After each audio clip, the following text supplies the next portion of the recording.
What's going on, guys? OneEyedBandit back again with yet another video talking about more Dragon Ball FighterZ, and with Master Roshi being the third DLC to FighterZ Season 3, it's obvious, like, you know how it goes. Once the character is revealed, we're on to the next one. So with that being said, it's time to talk about who I personally think will be the next character for Dragon Ball FighterZ as the fourth installment. Now, what you are seeing right here in front of me is actually the whole Tournament of Power roster from Dragon Ball Super. And the reason I have this up is simply because, well, people have been telling me for a while that FighterZ follows a pair system when it comes to dropping DLC. And I want to let you guys know that it's not the case. It just isn't.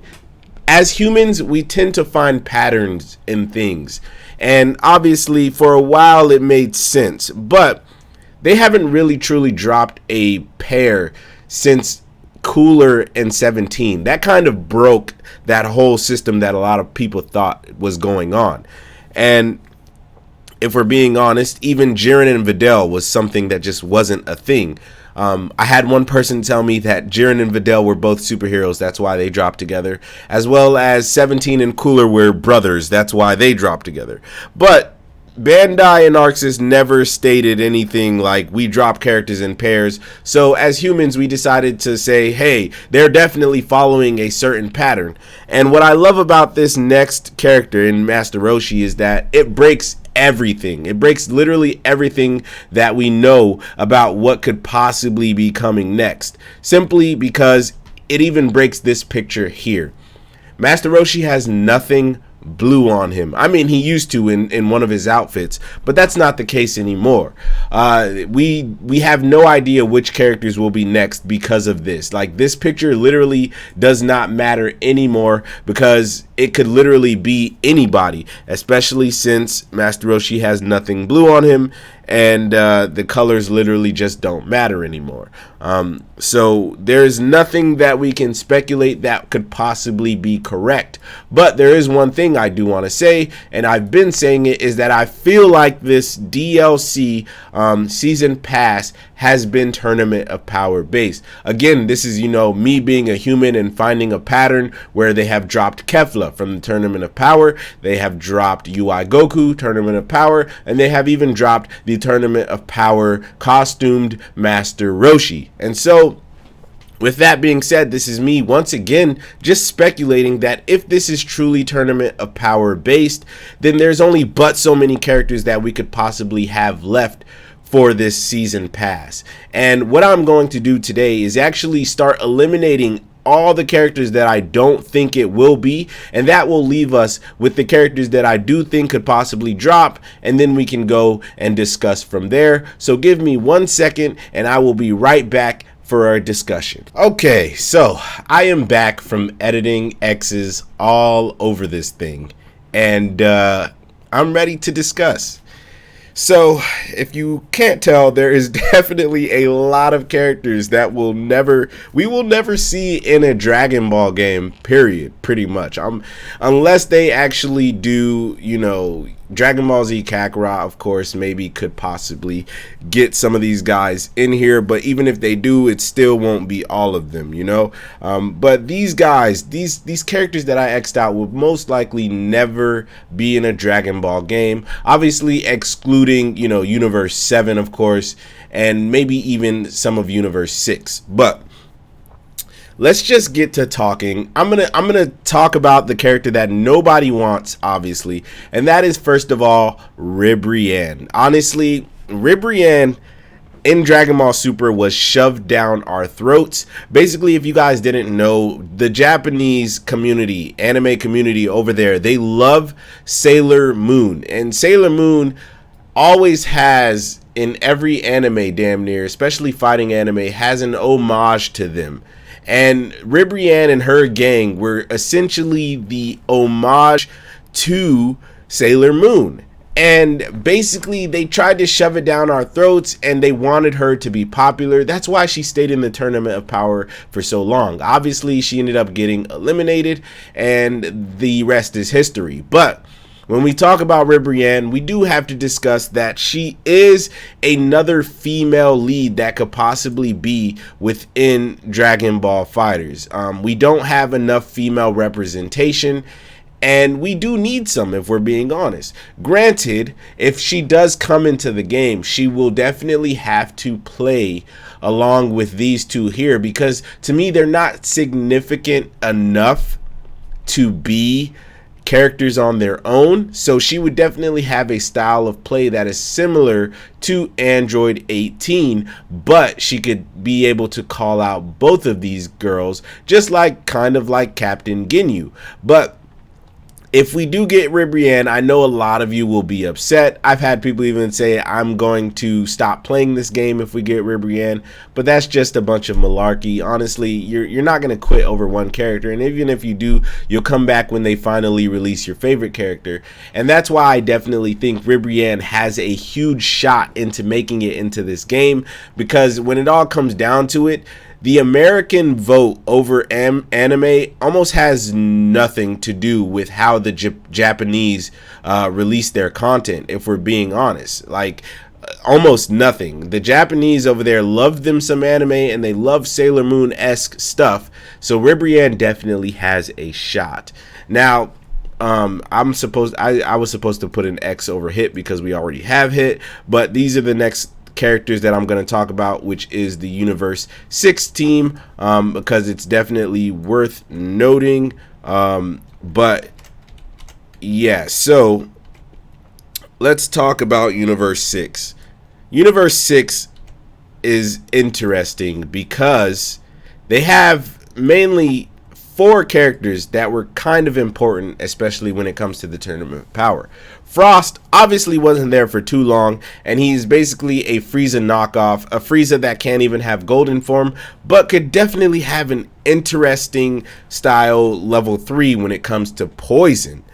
So if you didn't know, in FighterZ there is, you know, a game mode, multiple game modes, especially like I'm pretty sure in story mode as well, where you gradually lose health.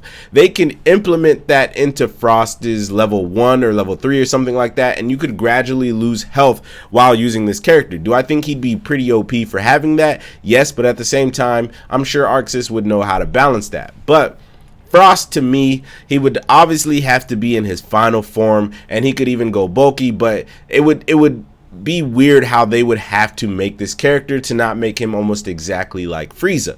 But do I personally think he will make it? Again, that's a big no if I'm being honest, but it's something to consider. Let's move on to Kabe. Kabe has a huge shot to me into getting in if this is a Tournament of Power based DLC. For me, I think I would want Kabe mainly for the aesthetic value that he has. He is a really, really skinny Saiyan, but he's obviously very powerful as well. He would go Super Saiyan 2. I don't know how they would actually implement this, because I know Arxis has a problem with, for whatever reason, adding installs onto characters. But Kabe definitely would most likely go from base form to Super Saiyan 2 or something like that. And he'd be, to me, an interesting character to have within this game. And I would personally enjoy him as a character if he were in it. He's personally pretty fun to play as in Xenoverse 2, but Xenoverse 2, his combos are like they actually just drop because that game and its netcode is kind of bad. But in FighterZ, he would look amazing if I'm being honest. So that leads us into Caulifla as well as Kale. Now, do I think we are getting either of these characters anytime soon? Absolutely not, because we have Kefla. These are the fusion, or Kefla is the fusion between Caulifla and Kale, and obviously they fight best together. And if they were a character, I feel like it would be Caulifla with Kale, like Android 18. But at the same time, Kale is also her own unique character, seeing that she has her own Berserk form. And Caulifla was very fun to watch within the Tournament of Power as well. So these are more characters that would be in like a FighterZ 2. So do I think they would personally make it? Again, that is no. So because we have Kefla, I just don't think they have the chance in hell to make it. But it's interesting because now that leaves us with somebody like Ribrianne, and obviously up next we have Vegeta. Now, I know what you guys are thinking. It's crazy that we have every single Universe 7 character on the roster for Dragon Ball FighterZ, including the newly acquired Master Roshi. So, Roshi has just, or is about to come out, but Vegeta has one more form that they could release to the public in FighterZ. And since this is Tournament of Power based, that would mean Super Saiyan Blue Evolution Vegeta has a very good chance of making it, because he is a sort of Majin Vegeta style character. Now, I've talked about this a little bit before in other videos, and I might make it this a whole video in itself, but basically what they could do to give us basically Majin Vegeta, I say basically so much, I'm so sorry, but anyways, what they could do to give us Majin Vegeta is pretty much turn him into Blue Vegeta. So what I mean by this is, if you take Gogeta out of this game, for instance, Gogeta Super Saiyan Blue has moves from Super Saiyan 4 Gogeta as well as Super Saiyan Gogeta, and they just gave it all to Super Saiyan Blue Gogeta. So what that means is there's no necessary need to have Super Saiyan 4 Gogeta, as well as there's no necessary need to have Super Saiyan Vegeta, because they're all mixed into one Super Saiyan Blue or Gogeta. And they could do this same thing with Blue Evolution Vegeta. They can give him everything that Majin Vegeta has, because Blue Evolution Vegeta is a later iteration of that Vegeta. So because Blue Evolution Vegeta has the final explosion, but it doesn't kill him, it could essentially be the same thing as Majin Vegeta. I hope this is making sense to some of you, but I think that that's the type of route that they would go with, because so many people want Majin Vegeta, but I just feel like they would go with Blue Evolution Vegeta over him. Even though I would love Majin Vegeta way more, people have pointed out to me that Majin Vegeta already has his own lobby avatar, as well as has a line talking with Majin Buu that literally says, "I'm not going to hell alone," which is basically the same thing that he said to Majin Buu in the show. And they could pretty much take Blue Evolution Vegeta and make him do Final Explosion as Majin Vegeta if they wanted to, against Majin Buu for a dramatic finish. They could do that, because guess what they did with Super Saiyan Gogeta versus Janemba? Yeah, they made Gogeta power down, which is mad disrespectful, by the way. They made Gogeta power down just to do a dramatic finish on Janemba, and they could literally do the same exact thing with Blue Evolution Vegeta, which is why I do think he actually has a chance to make it. Now, moving on to Universe 9, I believe this is. These are the only guys that I think would have a chance to make it, and that chance is super, super low. The Trio de Dangers, these dog guys here. Now, the blue one obviously is the main one, and again, if he were to come out, it would have to be in like a Captain Ginyu or Android 18 style of play, because again, these two were just not important enough to be characters on their own. Even the blue guy, the blue dog, is not really important enough to be a character, period. But they had kind of a significant storyline to them when it came to the Universe 7 versus them arc, as well as in the Tournament of Power. They tried to knock out Vegeta and Goku, and I mean, it's not too significant, but you know, they were there and they had a lot of screen time compared to anybody else that tried to take on Vegeta and Goku. And it's interesting enough, and just they should be mentioned because they could be cool, especially with the dynamic that one of them could poison, and one of them, this guy, you know, the more he gets hit, the more powerful he gets, and it's just stuff that's really, really cool like that. But I don't see them having a shot, but I do think they should have been mentioned. And now, lastly, let's move on to Universe 11. If we're being honest, the only true character that mattered for Universe 11 we already got, which was Jiren. Obviously, Jiren the almighty powerful, who is trash in FighterZ. But his two buddies here, Dispo and Topo, have a decent shot to make it. Topo way more than Dispo, but I again don't think they would really make it in. Topo's God of Destruction mode form could, you know, possibly be his level 3 or something like that. Topo would be I want to say maybe a grappler, because he did that really crazy bear hug on Goku, and Topo is a very powerful character, but he didn't stand up quite to the power of Jiren.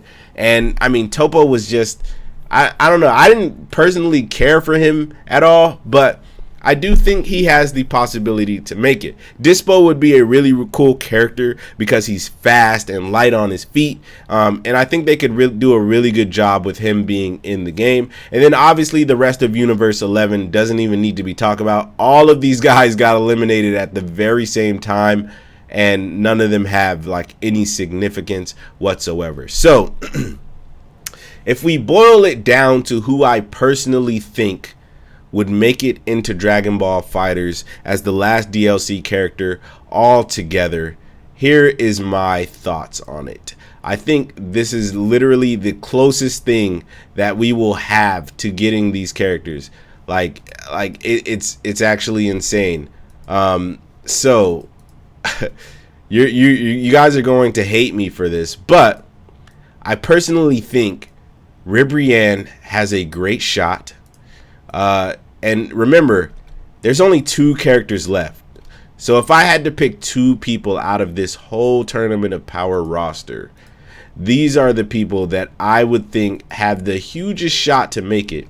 And I'm sorry to keep you on your toes, because I just kind of want to X out every single person that I personally think won't make it over these guys. But I know we only have 2 characters left, but I'm going to leave it up to these 3 here, because these three had a decent amount of significance when it comes to being in Dragon Ball FighterZ as well as Dragon Ball Super Tournament of Power. So, are you ready? You're going to hate me because I do think Ribrianne is there. I think Blue Evolution Vegeta could make it, and I also think Kabe can make it. These are the top 3 characters that I think would personally make it if Dragon Ball FighterZ were to add the next 2 characters after Master Roshi, if this is a Tournament of Power based DLC season pass. So, what do you guys think in all? I know a lot of you would hate to have Ribrianne, but I will give it to Topo. I will say Topo does have a big shot. So top 4 characters that could possibly make it if this was Tournament of Power based. Yeah. But anyways, guys, this was such a long list, but I enjoyed making this because it was so fun. But Ribrianne, Kabe, Blue Evolution Vegeta, as well as Topo, to me, have the best shot of making it if they were to keep this Tournament of Power based. So what do you guys think about that? Let me know down in the comment section below. But anyways, guys, if you enjoyed this video, please like, comment, and subscribe. Please remember that God and anime are always on your side. Please come join the Bandit Army. That's all I got for you. Peace out.